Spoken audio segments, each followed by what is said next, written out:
世界一面白いアクション RPG を作る。これを人生のメインクエストに掲げています。はい、タカです。5月の2週目ですね。5月に関してはプレイヤーの基本挙動をまるっと実装しようということで、UI なんかも実装されて画面の見栄えがだいぶ変わってきましたね。そのあたりに関していろいろ共有していきたいんですが、ちょっと本題に入る前にですね、触れておきたいことがあります。先週の動画でですね、スケジュールの共有をさせてもらったと思うんですけど、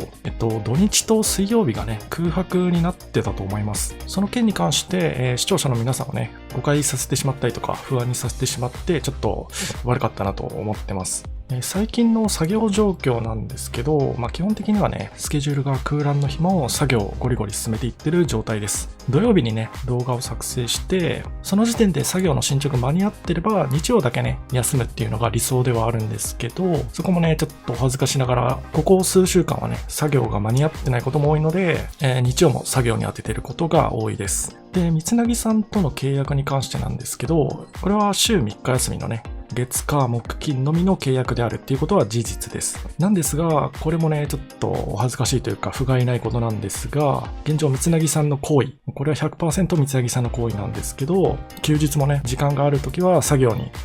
当てていただいているのが最近の現状になっております。これに関してはね、ちゃんとしっかり製品版、金額をつけて売れるものまでちゃんと制作して、その中からね、ボーナスという形で補填したいなというふうに考えております。というわけで、視聴者の皆さんを不安にさせたりとかしてしまっているようだなと、ちょっと前回のコメント欄見ててね、思ったので触れさせていただきました。そこに関しては申し訳なかったです。というわけでね、本題の方ですね、進捗の共有やっていきましょうか。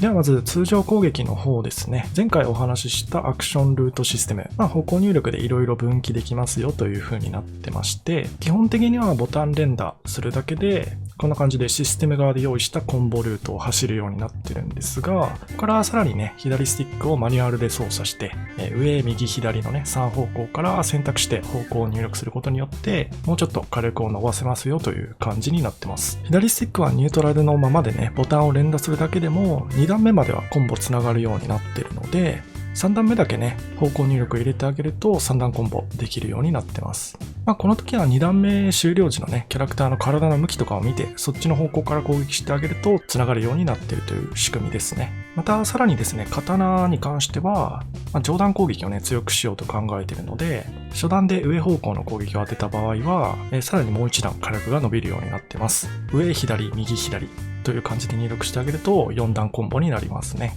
ここからさらに踏み込み距離の長い銃撃で追撃したりとか、あとはまだ実装できてないんですけど、アーツとか弓矢ですね。で、展開を継続するというのもありだと思います。続いて UI 関連ですね、行きましょうか。オーソドックスに緑色が HP、黄色がスタミナ、そして左にあるオーブ状のアイコンが MP という感じになっています。HP に関してはまずダメージ処理と回復処理も作ってありまして、回復に関してはね、まだモーション出ないんですけど、こんな感じで回復するようになってますと。あと HP が0になると死亡モーションが出るようになってますね。で、スタミナと MP に関してなんですが、スタミナはね、ガードとか回避っていう防御系の行動に使って、MP は攻撃系のアクションに使うという風にお考えください。なので通常攻撃とかダッシュには何もゲージを消費しないタイプのゲームになってます。ガードと回避はね、ちょうど来週から実装着手していくので、次回の動画ではね、スタミナが増減している様子もお見せできるかなと思います。で、MP に関してなんですけど、実はね、これ2つ案があって、現在表示しているようなこういうオーブ系のね、アイコンで表示するタイプか、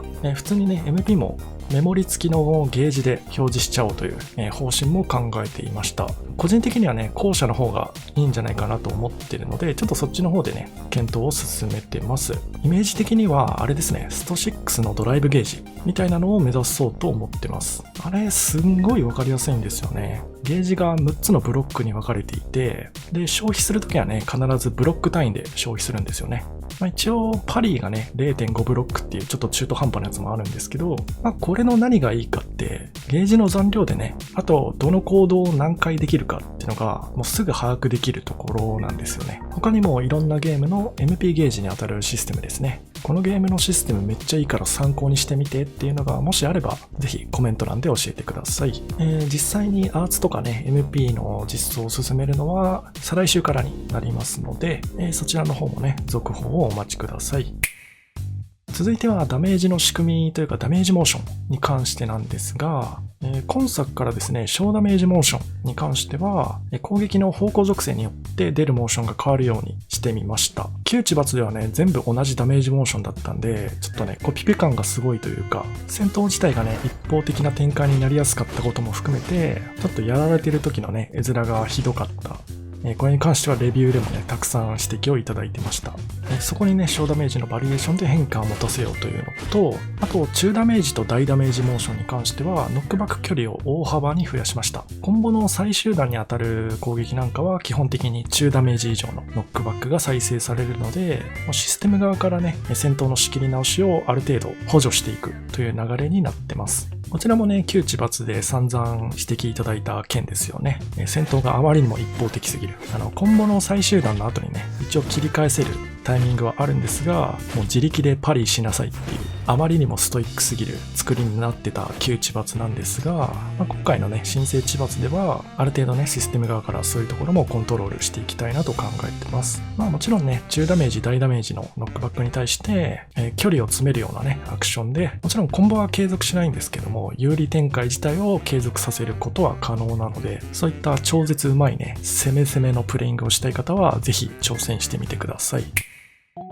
はい。というわけで、今週も進捗の中からね、動画にできそうなところをピックアップして報告させてもらいました。来週はですね、途中でも言った通り、ガードとか回避あたりを作っていくので、ちょっとしたね、ボットなんかも作って、攻撃だけね、連発してくるボット的なのを作って、それに対してジャスト回避とか、ジャストパリ決めたり、はたまたガードしすぎて、スタミナ切れになっちゃう、みたいなね、ところをお見せできるといいなと思っております。では今回この辺で失礼します。お疲れ様でした。